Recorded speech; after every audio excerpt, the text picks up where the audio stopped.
Olá, bem-vindos a mais um vídeo da Hora Suave, e hoje nós vamos concluir a nossa entrevista com Ron Marz e Andy Lanning, agora falando mais da carreira deles, Guardiões da Galáxia, Lanterna Verde, e um pouco sobre a indústria de quadrinhos. Confere aí.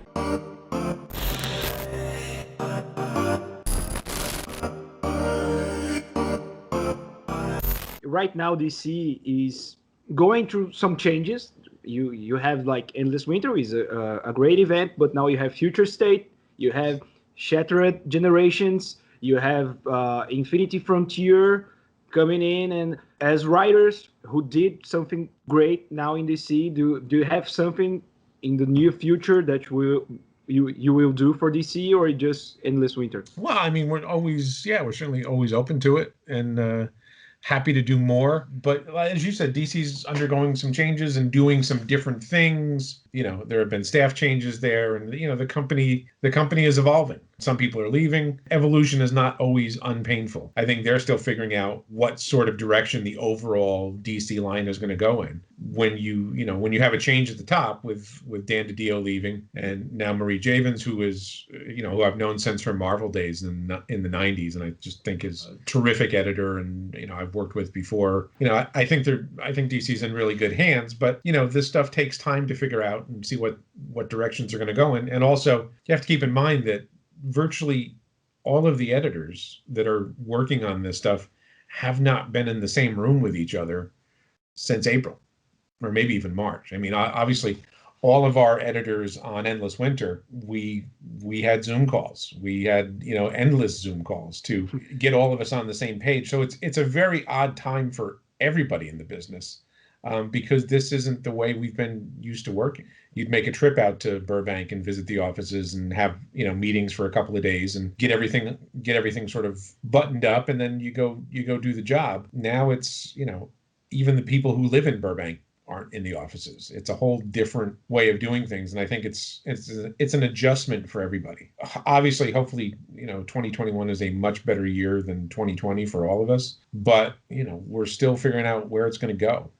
But yeah, I mean, Andy and I are definitely telling more stories together and looking for opportunities to tell more stories together, and I don't think we can actually talk about anything else that we're doing together right now. I think it's all top secret. Signed NDAs have been signed. Before we end this interview, I will just ask one question for each one of you about your individual works. Andy, your run at Guardians of the Galaxy in 2008, the thing that we see there is basically the thing that is on the movies, on the Marvel Cinematic Universe.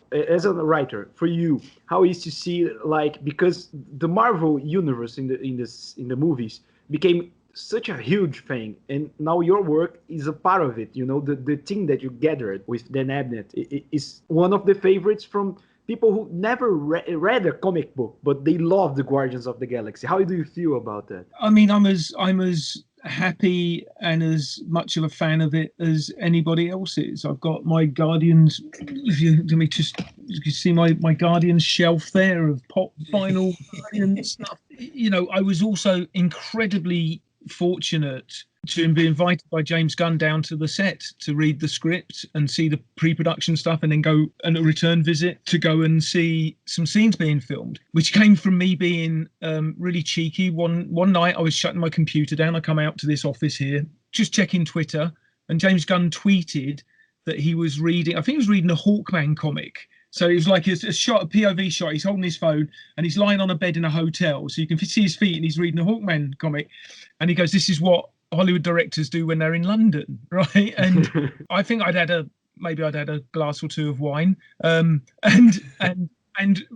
replied to his tweet saying, "Surely you should be doing your homework reading Guardians of the Galaxy," because I know because at that time the reason he was in London was to start shooting. So incredibly generously, he replied to me. We started tweeting backwards and forwards, and like I say, Dan and I were invited down to visit and read it, and he read all the comics. he's a comic book fan anyway. I'm not sure he'd read the comics before he got the gig, but he did say once he'd read the comics, he really liked it, and he said he's trying to be true in the film to the dynamic that we'd created in the comic. You have to understand, and I'm perfectly okay with this. The film has to be the film. The film can't be the comic. The comic exists as a comic. It was tied up in all sorts of continuity. We had crossovers. We had crossovers with Secret Invasion and the Annihilation stuff that we were doing that ran through the comic stuff. None of that would have made sense in the film. It would have, people would have been turned off by that. But what he did was he kept the relationships. He kept the spirit of Rocket and Groot that we'd had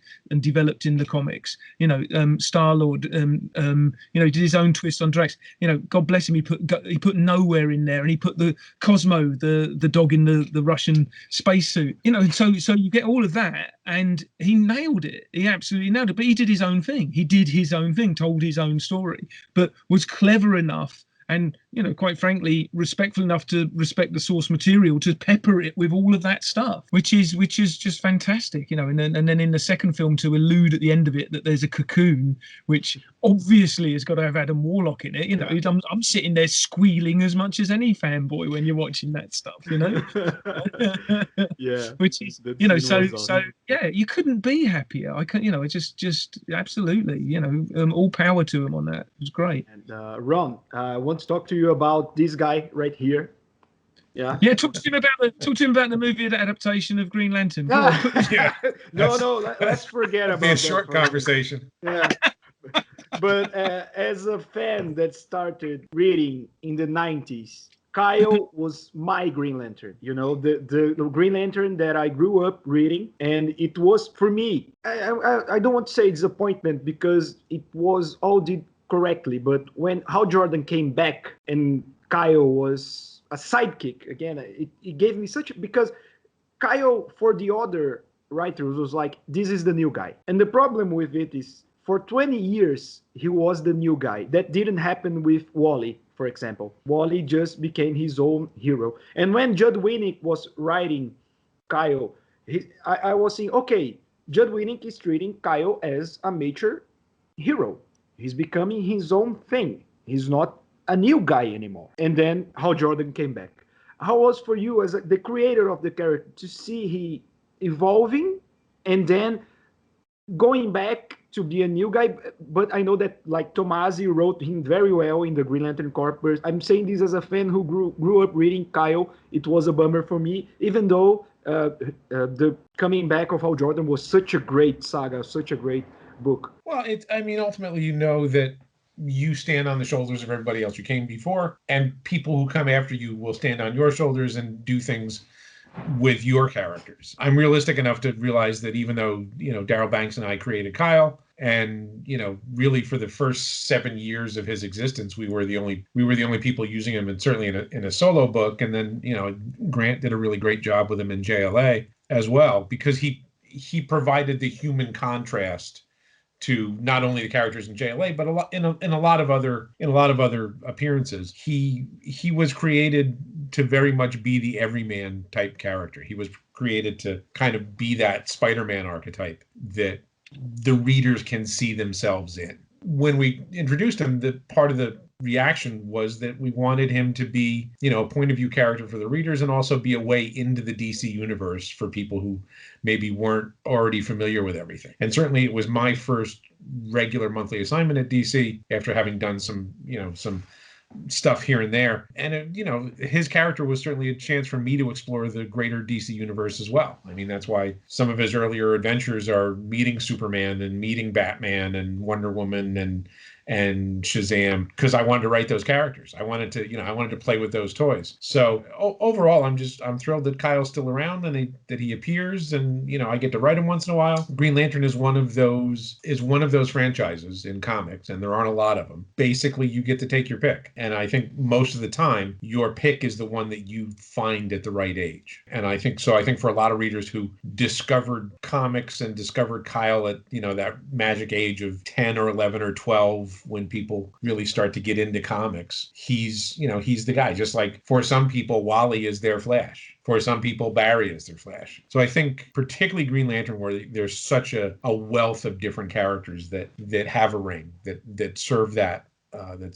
role. Everybody kind of gets to pick their favorite, and I'm just real pleased that Kyle's still around and is fondly thought of by a pretty decent segment of the audience. I think it's obviously when I go to a show, it's there's always a large stack of Green Lantern comics waiting for me. In fact, I just got literally sitting next to my desk here. There's a box of books I have to sign for CGC, and I haven't opened it yet, but if 80% of them aren't Green Lantern comics, I'll be stunned. DC was kind enough at the time to give us a lot of rope in terms of what we could do with the book and what kind of character we could create. So and I guess me in particular, I created the sort of character I wanted to read about. So that's how it all evolved.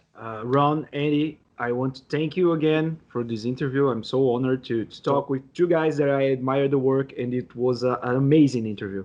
Thank you. Thanks, Roberto. It's a pleasure. Would love to come to Brazil. Would love to go anywhere after the last year. But Brazil's always been sort of on my bucket list. So hopefully in the near future we can get there. Well, like I was saying to you, Roberto, I'd love to go see São Paulo play in the stadium and wear my São Paulo soccer jersey that Gustavo got me. Essa foi a última parte da nossa entrevista. Fique ligado que tem muito mais entrevista com profissionais da área de quadrinho vindo aí no canal. Então não se esqueça de se inscrever, deixar aquele like, compartilhar com todos os seus amigos e até a próxima.